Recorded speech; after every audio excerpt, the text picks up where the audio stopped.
Isajon Sulton. Ma'suma. 28-bob. Qaniydi kun o'tsa, Ma'suma har kuni sahar turadi. Uyidan chiqib hadraga oshiqadi. O'sha yerdagi radio karnay har kuni soat 7 da front xabarlarini eshittiradi. Kuz kelgan, oyoq osti oltin yaproqlarga to'la. Avvallari ko'cha har kuni supurilgan bo'lsa, endi birov qaramaydi. Xazonlar oyoq ostida shitirlaydi. Radio karnay tagida saharlab ancha odam to'planadi. Ular orasida xotinlar ham bor.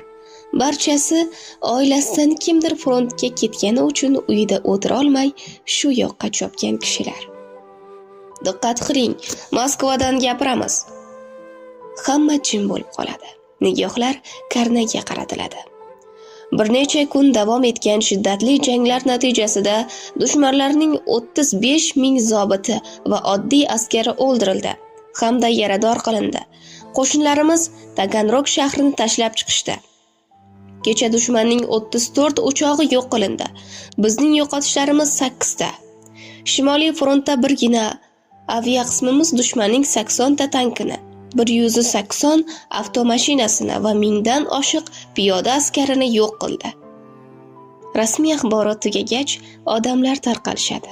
Ma'suma boshini egib, tez-tez odimlab boradi. Anhor bo'yida oqimga termilib qoladi. Mayin jimirlab oqayotgan suv och yashil tusga kiribdi. Ichida uzun yo'sinlar ohista chayqaladi. Bir mahallar hov narida Husomiddinning somsaxonasi bo'lardi. Qarasa, u yer xarobaga aylanibdi. Kimdir tomini ko'chirib olib ketibdi. Hardam xayol odimlab eski jo'vaga jo'naydi.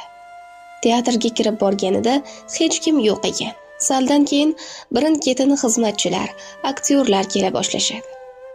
Barining qo'lida kichkina tuguncha, tamaddi qilish uchun uyidan olib kelgan yeguliklar.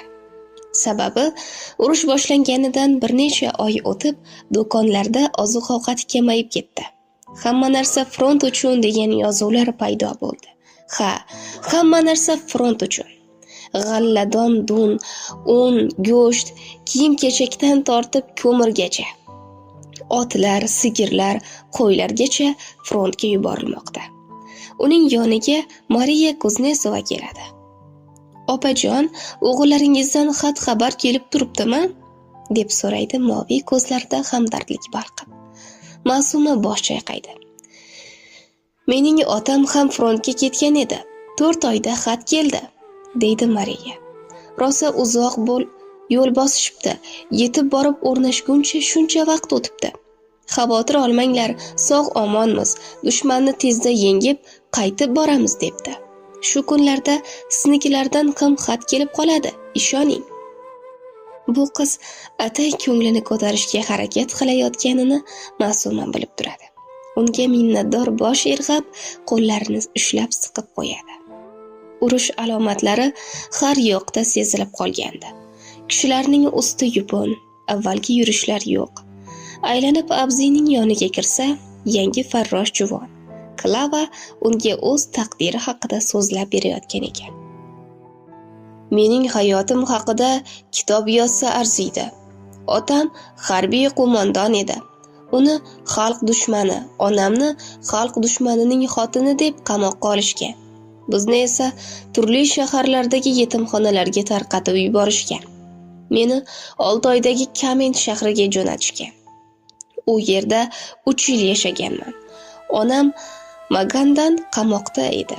Xolamga xat yozib, meni u yerdan olib ketishni iltimos qilgan. So'ng xolam bilan birga onamning akasinikiga, Toshkentga kelib qolganmiz.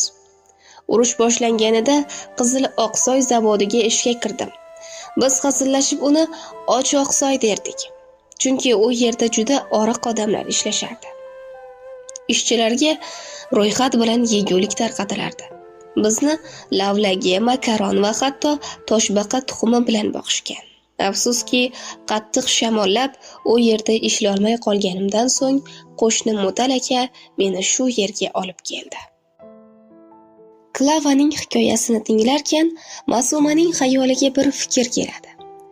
Shahar chetidagi dala yerlaridan bir ikki tanob yerni teatrga biriktirsa bo'lmasmikin? Bu yerdagi har bir kishi mirishkor, dehqonchilik, bog'bonchilikni besh qo'lday biladi.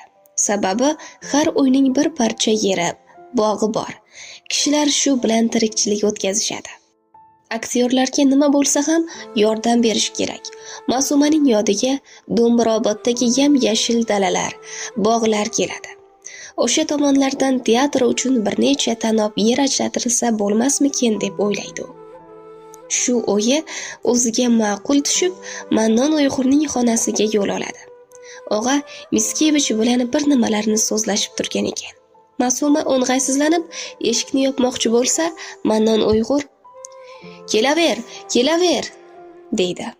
Miskevich xonada u yoqdan bu yoqqa borib keladi. "Xayrlashib olinglar. Andrey Konstantinovich ham frontga ketyapti", deydi og'a. "Teatrdagilarni frontga olmaydi deyishgan edi-ku", deb so'raydi Ma'suma hayron bo'lib. "Ha, to'g'ri, lekin Andrey Konstantinovich partiya sho'bamizning boshlig'i-ku. Partiyomlar birinchi bo'lib frontga borishlari kerak. Ishqilib, joningiz omon bo'lsin", deydi Ma'suma sidq dildan. "Oy borib omon keling." "Xo'sh, nima gap?" so'raydi og'a. Ma'suma unga bir mahallar shahar chetiga tomosha ko'rsatishga borishganini, To'sto'polonda aravaga tushib qochishganini eslatadi. Ha, esimda. Odamlar toshbo'ron qilmoqchi bo'lishgan edi", deydi Mannon Uyg'ur.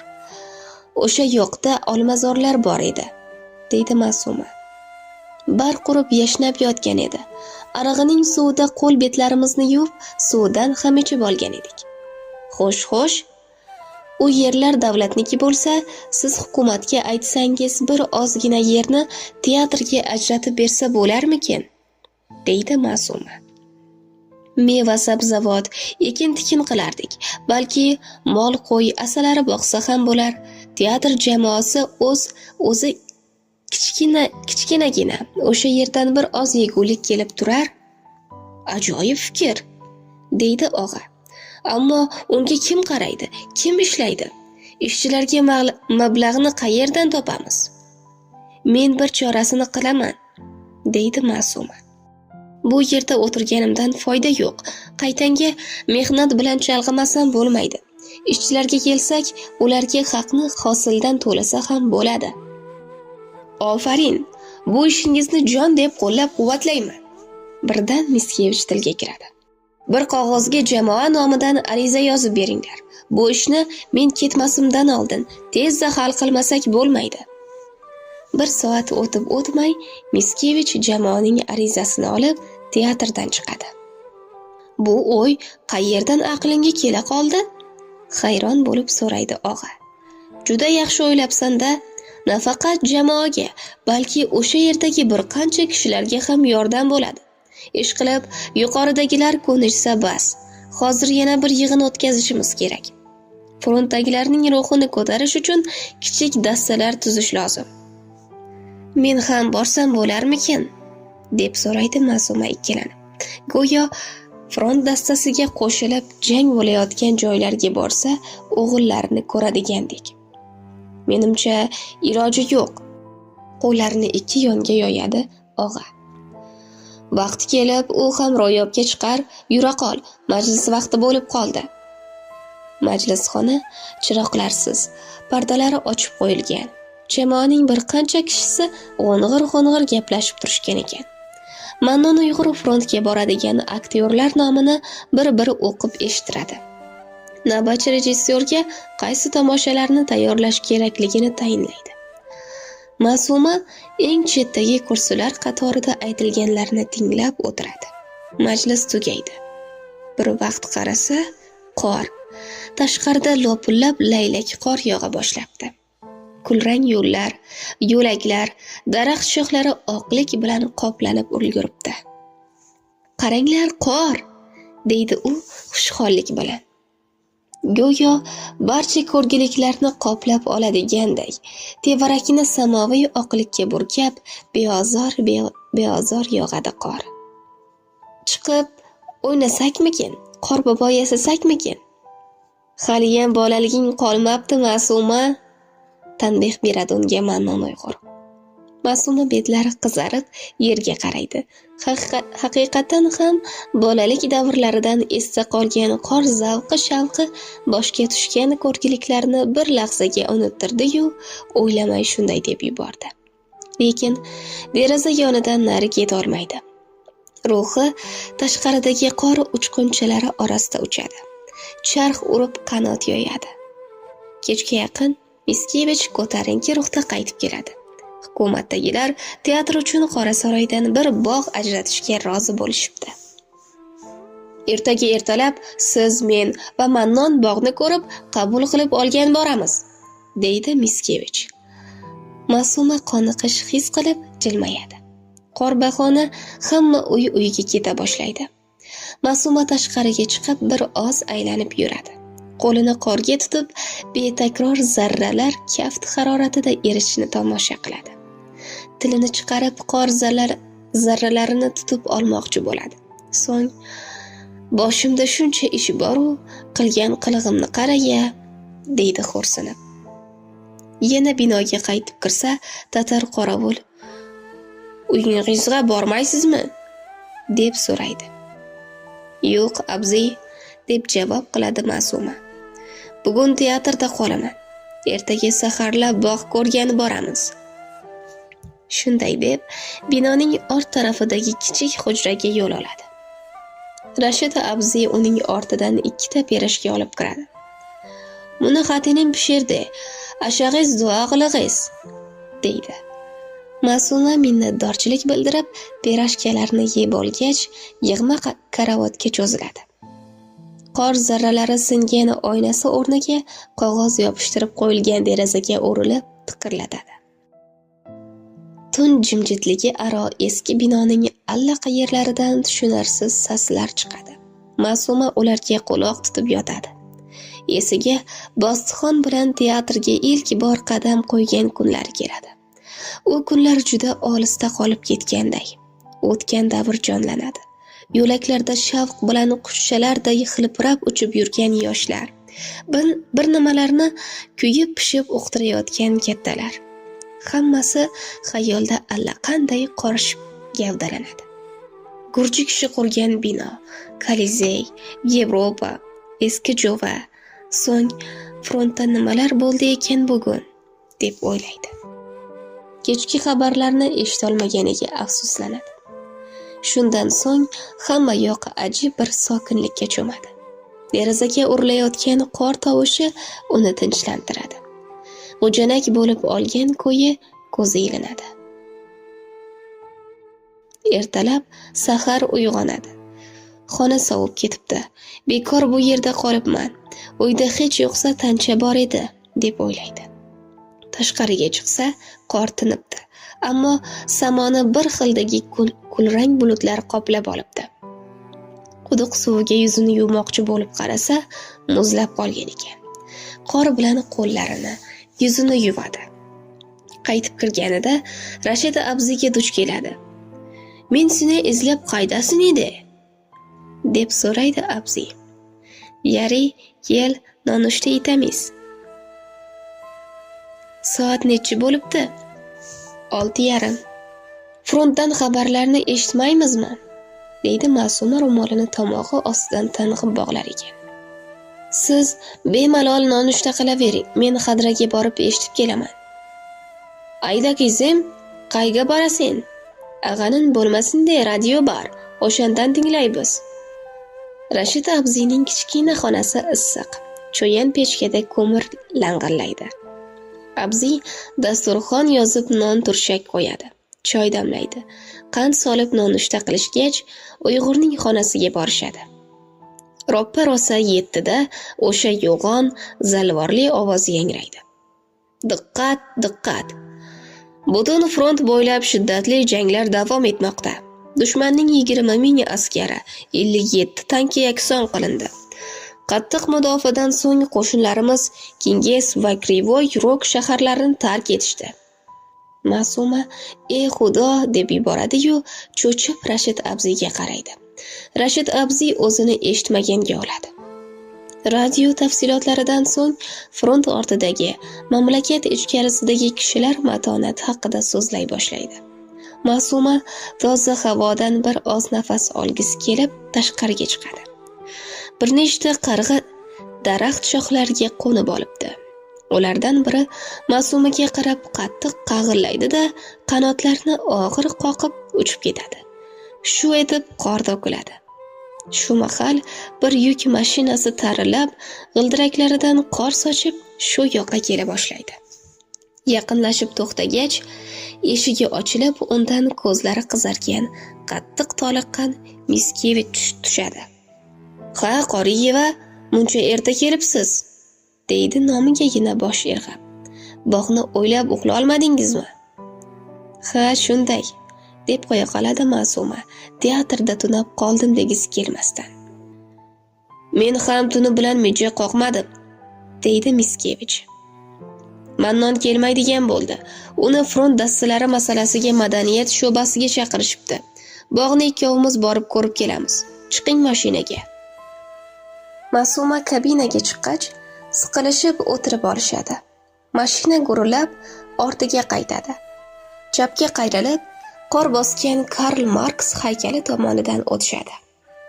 Haykalning to'zg'oq sochlari, boshi, burni qor, qaylargadir tikilib, jonsiz turadi.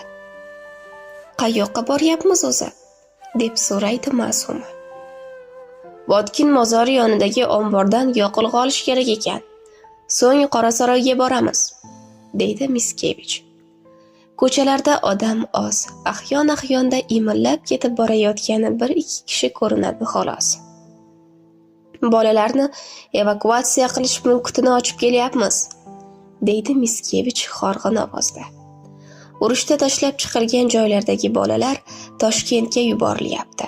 Bugun birinchi eshelonni kutib oldik. Ularni ko'rib, yurak bag'rim ezilib ketdi. Buni hech qachon unutmasam kerak", deydi xayolchan.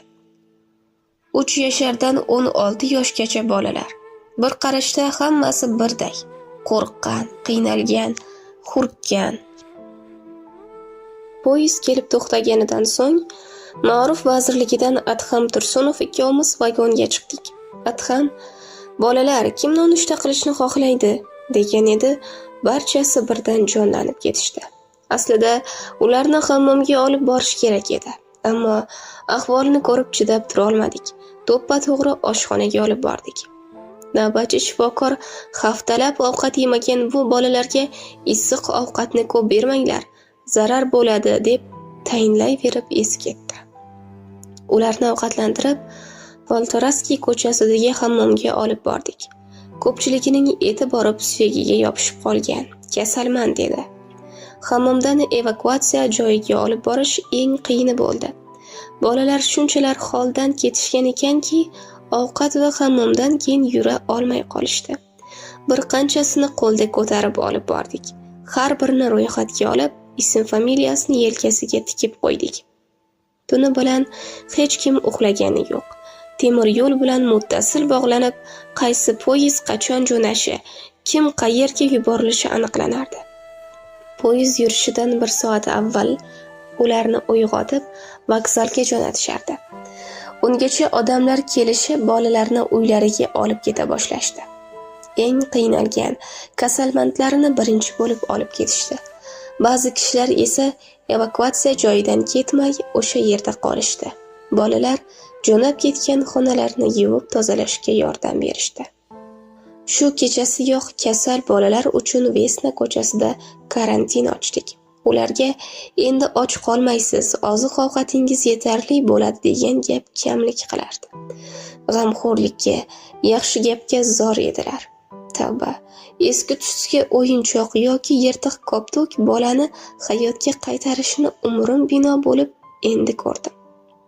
Miskevich hikoya qilar ekan, mashina xiyobonni aylanib o'tib, Salor ko'chasi bo'ylab bir oz yurgach, o'ng tomonda kulrang kattakon cherkov ko'zga tashlandi.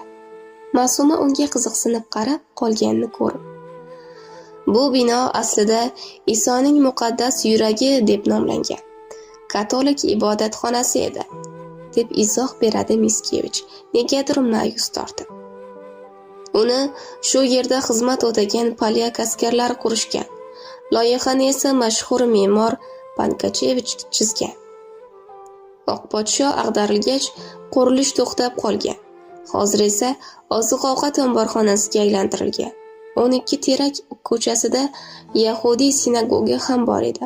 Hozir tashlandiq xaroba bo'lib yotibdi. Siz bularni qayerdan bilasiz? O'zim Yahudiy bo'lsam nega bilmayin? Iye, men sizni o'ris deb o'ylarkanman. Yo'q, men Yahudiyman, dedi Miskevich xo'rsinib. Hu narida protestant, Luterian ibodatxonalari ham bor.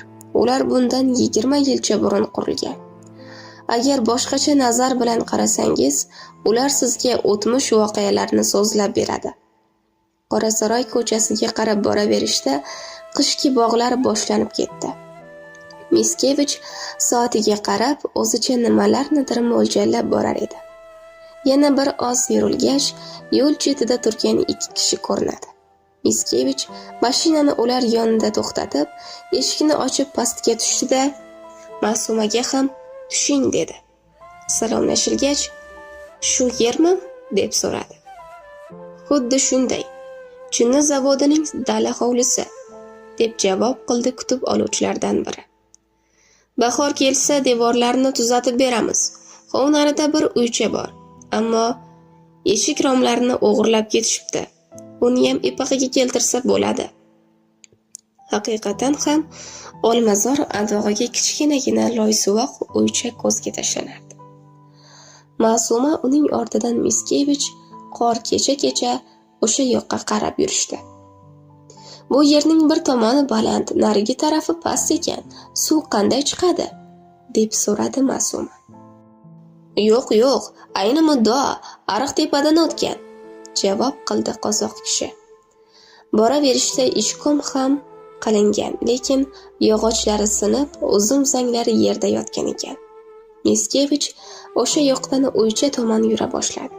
Ortidan yetib borgan Ma'suma uning Xefsimaniya osma bog'lari bor. Xefsimaniya osma bog'lari deb g'o'ldirayotganini eshitib so'radi. Nimalar deyapsiz? Qanaqa osma bog'lar? Bu yerga tepadan pastga qarata pol ochib, uzumlar ko'paytirilsa, Xefsimaniya osma bog'larga o'xshab qolar ekan, dedi Miskevich. So'ng tushuntirdi. Men asli tarixchiman-ku. Avval diniy seminariyada, so'ng tarix fakultetida o'qiganman. U osma bog'lar rostdan ham bo'lganmi? Albatta bo'lgan, dedi Miskevich. Meni qanday ro'y rost ko'rib turgan bo'lsangiz, ular ham. Shunday deb birdaniga g'oyib bo'ldi qoldi. Ma'suma hayron bo'lib, nima ro'y berganiga aqli yetmay 1-2 qadam tashlagan edi, shu yerdagi oradan yuqoriga tirmashib chiqayotgan Miskevich ko'rindi. Ma'suma qahqah urib kulib yubordi. Miskevich ular ham xuddi shunday mavjud bo'lganday yotgan chog'ida oyog'i toyib, qor bilan qoplangan chuqurga aftidan sabzi o'raga tushib ketibdi. Ma'suma kula-kula uning qo'lidan tortib chiqishiga ko'maklashdi. Bu jarangdor kulgi qalbidagi hasratlarni yuvib yuborganday bo'ldi. Sherigi to'ng'illab ust-boshni qoqarkan, Ma'suma ro'parasidagi go'zal qish manzarasiga qarab lol bo'lib qoldi. Uzumlar, yog'ochlar, dov-daraxtlar, tomlari ustini oppoq, top-toza qor qoplagan. Bu oqlik tevarakni go'yo muz qiroligiga o'xshatib qo'ygan. Zaif qish oftobi nurida ko'zni olgudek yaraqlar. Nigoh yetguncha yastangani ushbu manzara so'ngida qo'l uzatsa yetgudek bo'lib tog'lar ko'rinib turardi. Tavba, ertakning xuddi o'zi-ya. Birozdan so'ng ikkovlon bog' oxiridagi uychaga yetib borishdi. Haqiqatan ham uychaning eshik romlari yo'q. Kichik dahlizning va yagona xonasining pollari qo'porib olib ketilgan. Bir chetda qachonlardir o'rnatilgan pechga o'rni qorayib turardi. Yeri xiyla katta ekan. Bu yerga kartoshka, piyoz, sholg'om eksa bo'ladi, deb o'zicha tusmolladi Ma'suma. Hov anavi kungagi lavlagi bilan karam ekiladi. Aylantirib makka jo'xori qadalsa 2 marta hosil beradi. Chetlariga mosh lavya eksa ham bo'ladi. Miskevich unga angrayib qarab turardi. "Ha, nega bunaqa qarayapsiz?" deb so'radi Ma'suma. "Nomi chiqqan aktyor.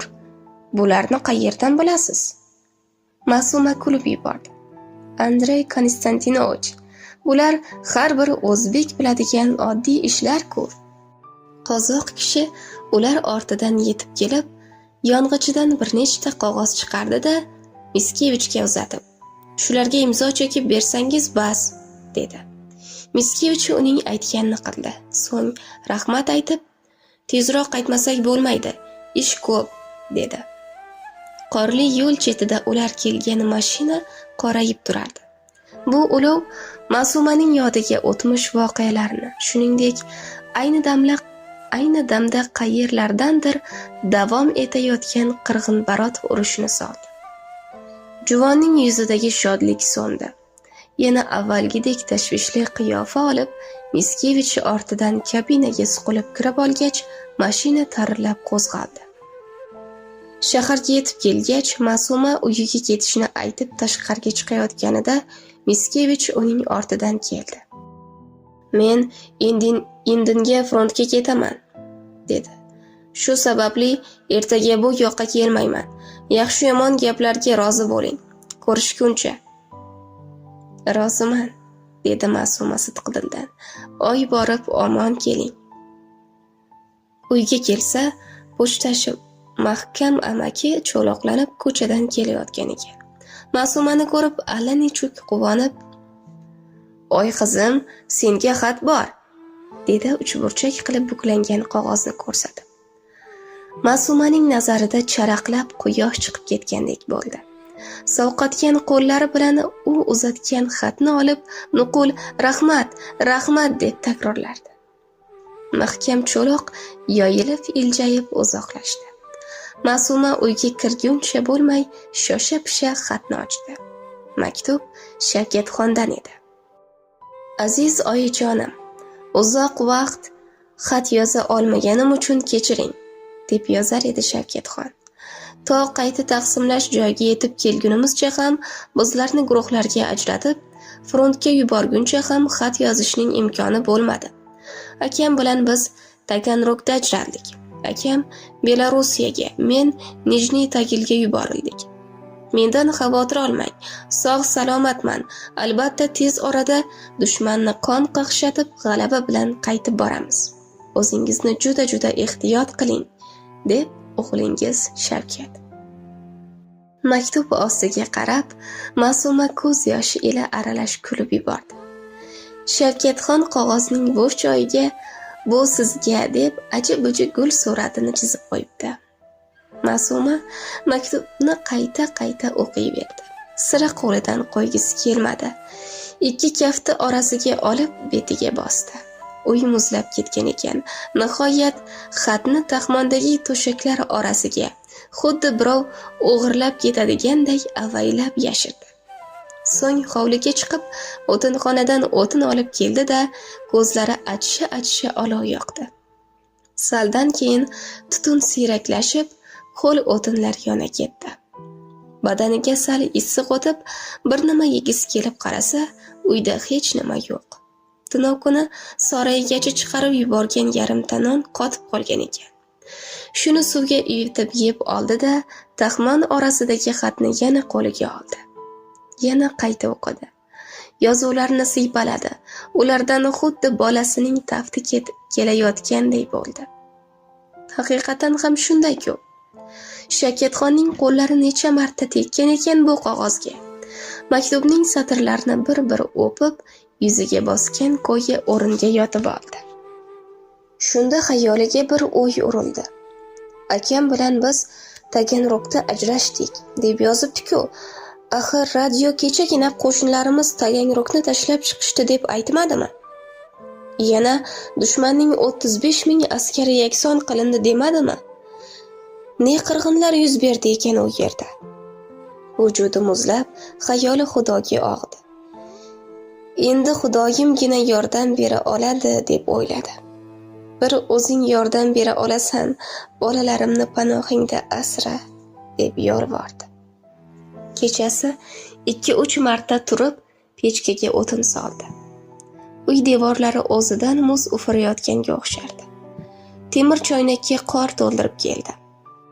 Uni eritib ichiga olma qoqalardan soldi-da, ko'zlarini bir nuqtaga tikib, olov oldida uzoq o'tirdi. Bu orada tong bo'zardi. 1-2 zag'cha qor ustiga tushib, qag'irlab bir-biri bilan urishardi. Kecha dasturxonda qolgan non uvoqlarini olib chiqib qushlarga sepdi. Shularga mehr ko'rsatyapman-ku, sen o'zing bolalarimga mehribonlik qil, deb yolvordi sidqidildan. Odamning boshiga ko'rgilik kelganida Xudoni eslab qolar ekanda. Ha, imdod yolg'iz undan kelishini bilgach, nega yolvormasin? Zag'chalar non uvoqlarini yeb uchib ketishdi. Ma'suma qor suviga o'rik qoqi damlab ichib, yumshagan turshaklarni yeb oldi. Ichiga issiq o'tib, qalin kiyimlarini kiyib, jun ro'molini o'ragan edi, Ro'dapoga o'xshab qoldi. Ro'dapo bo'lsam ham tirikman-ku, dedi. Ko'pning boshiga kelgan bu savdo bir kuni tugar axir. Shunday o'ylar bilan yana ishiga yo'l oldi. 29-bob. Oradan 2 hafta o'tib, Botirxondan ham maktub keldi. Botirxon Belarusiyada artilleriya o'qchi qo'shinida xizmat qilayotganini, sog'-omon ekanini yozgan edi. Ma'suma har ikkala xatni ham avaylab sandiqchasiga solayotgan edi, sandiqcha tubidagi o'ziga va sirg'asiga ko'zi tushdi. Eri va qaynotasining o'limi haqida eshitganidan so'ng taqinchoqlarini yechib shu yerga solib qo'ygan edi. Oradan shuncha vaqt o'tib, esiga ham kelmabdi-ya. Bularni sotsa, har nayi yo'likka yaraydigan pul bo'ladi. Taqinchoqlar yonida chiroyli husnixat bilan yozilgan bir maktub ham bor ekan. Ma'suma bu qog'ozni ochib, uning o'z maktubi ekanini ko'rdi. Bu 15 yil avval Bostixonga yozilgan maktub edi. Ma'suma o'zi yoqtirgan zarharli hayot yoxud ish qurbonlari tomoshasidagi qizning maktubini ko'chirib eriga yuborgan edi. G'unchayi muhabbatim, suyukligim, men sizga naqadar muhabbatim davosidan yozmayki, vaqtingiz musoyida o'lmasin uchun so'zni qisqartirib, maqsadgagina qalam yuritdim. Durust, men faqira eski maktabdagina tahsil etdim, lekin har bir insonning hayot masalalarini sizning marhamatingiz va ma'naviy yordamingiz tufayli tanidim.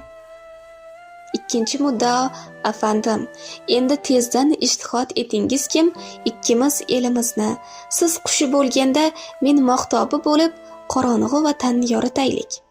Sizda erlarimizning holidan, men mazluma oilalarimizning holidan gazetalarga yozishib, bir-birimizni ogohlantiraylik.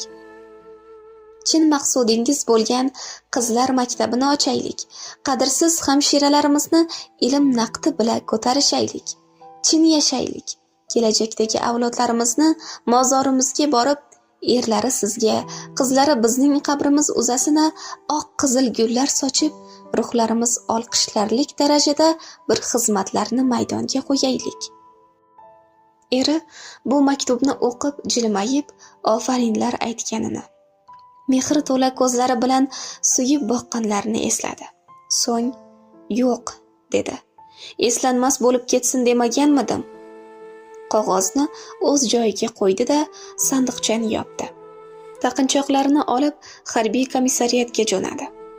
Harbiy komissariyatga kiraverishda o'ziga anchayin katta kiyim kiyib olgan yosh bir askar turardi. Ma'suma komissariyat boshliqlaridan birini chaqirib berishini so'ragan edi, askar hozir deb panjarali tuynukchadan nariyog'isiga xabar berdi. Saldan so'ng bir kishi cho'loqlanib kirib keldi. Ma'suma unga muddaosini tushuntirdi. Harbiy uni diqqat bilan tingladi. "Kimlaringiz frontda?" deb so'radi. "O'g'illarim", javob qildi Ma'suma. "Bularni o'zingizga olib qoling", To'ylarda taqarsiz, dedi harbiy. To'yga yangi solinar, dedi Ma'suma. Ruhi yengillashib, shoyat bolalarimning omon qolishiga kichkina bir sabab bo'lib qolsa degan o'yda iziga qaytdi. Bahor keldi. Go'zallik va yashnash mavsumi borliqni yangitdan jonlantirib yubordi. Bo'g'otlarda yana qizg'aldoqlar ochildi. Musichalar xas-cho'p tashib ko'koladi. Osmonda bahorning g'o'ppaygan parqu bulutlari suzdi. Ma'suma teatr erkaklarini hasharga chorladi. Qorasaroydagi bog' yerini tozalab, xas-xashaklarini to'plab yoqib yuborishdi. Daraxtlarning tagini yumshatishdi. Ma'suma o'lmas kelinoyining eriga aytib, bozordan urug'lik, kartoshka, har xil sabzavotlarning urug'ini oldirib keldi. Olingan chellarga sholg'om, piyoz, sabzi urug' sepildi. Endi Ma'suma teatrga bormas, uzuq kun shu bog'da urinib yurardi. Ko'rgan kishi uni nomi chiqqan aktrisa emas, dehqon xotin deb gumon qilardi. Faqat 2-3 kunda bir o'g'illarimdan xat xabar bormikin deb mahallaga tushib chiqardi. Ahyon-ahyonda kelib turgan uchburchak xatlar uni hayotga qaytarib, yashash istagini oshirar. Yagona orzusi bolalari qaytib kelsa-yu, bag'ri to'lsa bas edi. Har tugul bog'ni yaxshi joydan berishgan ekan. Suvsira muammo bo'lmadi. Qorasaroydan bir chaqirimcha naridan katta suv oqib o'tgani uchun tevarak bog' bo'ston edi. Yon-veridagi boshqa bog'bonlardan daraxtlarni qanday bo'tab, qanday parvarishlarni so'rab yurardi. Nimagadir bog'bonlar ariqda loyqa suv oqqanida sug'orib olishga shoshilishar ekan. Ma'suma esa u suvni bog'iga urgisi kelmas, tiniq, zilol, musaffo suv bo'lsa yaxshi-ku deb o'ylardi. Keyin bilsa, loyqa suv ichida bo'liq tuproqlarning quyqalari oqib kelar, ular ekin-tikinga o'g'it bo'lar ekan. Buning zarari ham bor ekan. Yovvoyi o't o'lan urug'lari ham oqib kelar emish. Hamal vaqti butun tabiat amalga kirganida dala-dashtning yovvoyi o'tlari ham barq urib o'sib qolar ekan. Ma'suma cho'nqayib o'tirib, ekinlarni o'toq qildi. Zilda ketmonni ko'tarib, ariqlar ochib sug'oradi. Hech tinim bilmadi. Bahor oxirlaganida oq o'rik chunon meva qildiki, paqir-paqir terib olishdi. Kunda kunora teatrga yuborib, bir qismini oftobga yoyib quritdi. Qishga harna. Olcha shoxlari egilib ketdi. Shaftollarning mo'rt shoxlari hosil ko'pligidan sinib tushdi. Yozga borib, piyozlari har biri uzun-uzun bo'lib, oppoq qalpoq gul ochib urug'ladi. Teatrning erkagu ayoli kunda shunda edilar. Kartoshkani aytmaysizmi? Bir tupida kamida 8 ta tugibdi. Yerning ostida rizq yetilgani ajab. Ma'suma hosilni hammaga taqsimlab berdi. Qo'ni-qo'shnilarga ham bersamikin? Albatta, bu hosillar o'shalarning yordami tufayli bo'ldi-ku. Ammo bu teatrning haqqi. Jamoa haqida ularning roziligisiz tegib bo'lmaydi. O'zimning tegishimdan bera qolay dedi keyin. Men nimayam qilardim shuncha narsani. Yoz qanday o'tganini bilmadi. Ma'suma o'z mahallasi ko'chalaridan o'tib borardi. Masjid binosining suvoqlari ko'chib tushibdi. U endi masjid emas, qandaydir omborxonaga aylantirilgan bo'lib, eshigi ustida osilgan alvon allaqachon oqarib, yozuvlari o'chib ketibdi. Faqat frontga degan joyigina qolibdi. Masjid yonboshida to'planadigan kunda shundalarning birontasi ko'rinmaydi. Yo urushga jo'nashgan, yo qaygadir badal ketishgan. Ko'chalarda bolalar o'ynamaydi. Yo'lda uchragan 1-2 o'spirinning ust-boshi xarob, ozib to'zgan yuzida ko'zlari katta-katta ko'rinadi. Peshonasi tirishib, zanbil g'altaklarda bir nimalarni surgalab borishadi. Ma'suma o'lmas kelinoyining darvozasi yoniga keladi. Zulfini urilishini eshitib, tashqariga chiqqan o'lmas kelinoyi Ma'sumani ko'rib hayron bo'lib qoladi. Tiniq oq yuzlariga barvaqt ajin tushib, qarimsiqqa aylanibdi. Ro'moli ostidan oqargan sochining bir tutami chiqib turibdi. Qo'llari qavargan, tilingan, qadoqli. Voy, Ma'sumamisan? Ha, menman Kennoyi. Pochcham uydamilar? Bir maslahatga keluvdim. Ha, kira qol. Ichkari kirdilar. O'lmas Kelinoyi uni tanchaga o'tirg'izib, Ma'sumaning hayhaylashiga qaramay, choynakni ko'tarib o'choq boshiga ketadi. O't qalab, qumg'onni qo'yib chit dasturxonni yoyadi-da, 2 burda non, bir siqim turshak qo'yadi. Oycha qizim, tuzukmisan? Nima shamollar uchirdi? deb so'raydi tomoq qirib kelgan Mahsum pochcha. Mahsum pochcha shu qadar hayo qiladiki, begona erkak kirib kelishidan oldin nomahram xotin shu tovushni eshitib, u yoq bu yog'ini tuzatib olsin degan o'yda atay tomoq qirganini biladi Ma'suma. Ro'molini qaytadan o'rab, o'zini tartibga keltiradi.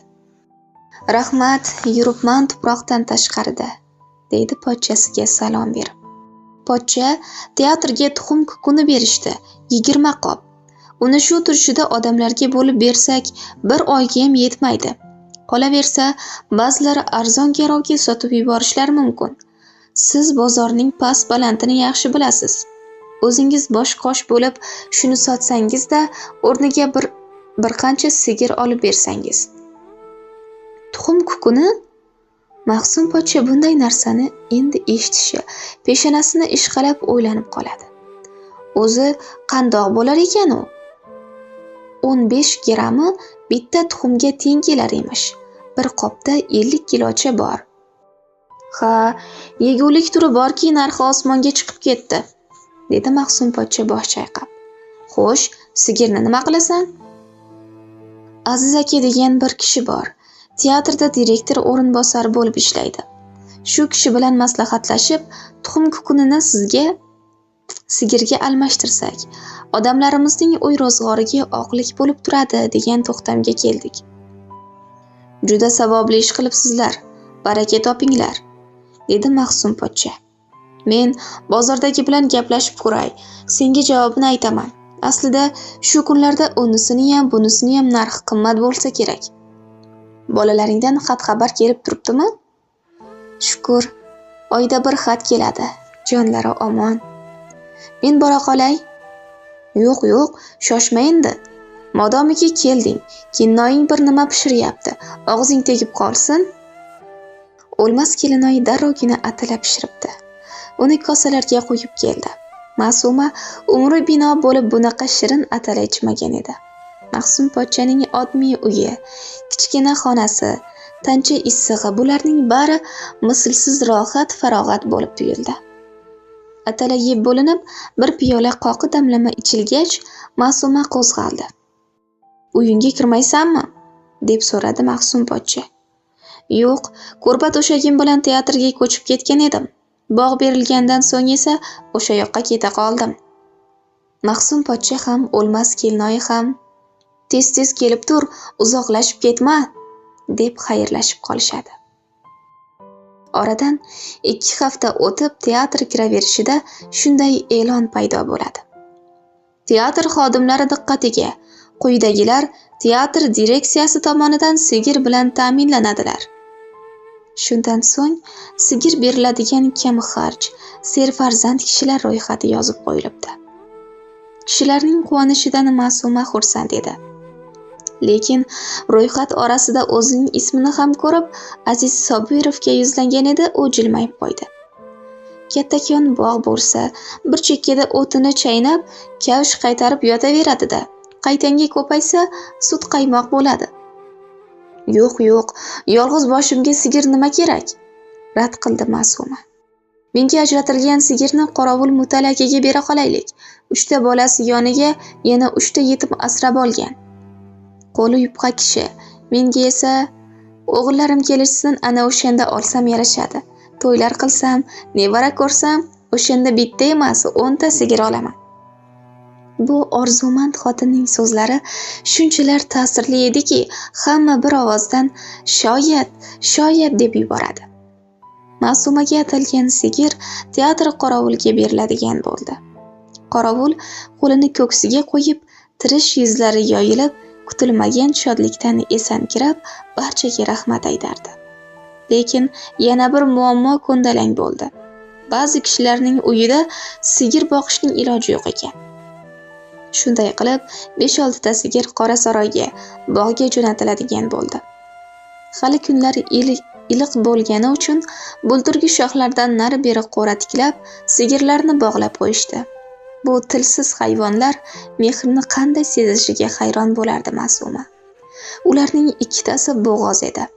Eti borib suyagiga yopishgan bu jonivorlar ko'z adog'iga borib, bir-biridan chiroyli 2 ta buzoqcha tug'di. Biri ola-bula och jigarrang, biri qora edi. Buzoqchalar shataloq otib o'ynashiga qarab, zil xayollari yodidan ko'tarilganday bo'lardi. Jonivorlar Ma'sumani isidan, ovozidan tanib, qo'ra yoniga kelsa, tumshug'ini cho'zib, ko'ylagini iskashardi. Ma'suma ularga astoydil qaradi. O'tini, suvini vaqtida berdi. Har kuni tong mahal paqirni 2 tizzasi orasiga olib cho'nqayib, sut sog'ardi. Chelakning ustini bo'z bilan yopib, ishkomga osib qo'yardi. Kechgacha ustini sap-sariq qaymoq qoplardi. Qaymoqlarni kosalarga yig'ar, narigi bog'chadagilardan yarim piyola qatiq so'rab chiqib, qolgan sutni ivitardi. Shu tariqa haftada bir marta teatrdagilarga sut, qatiq, qaymoq borardi. O'lmas kelinoyi uzoq yillar avval qaynoq bolalik paytlarida qo'lbola pishloq qilganini elas-elas xotirlasa-da, to'la eslay olmadi.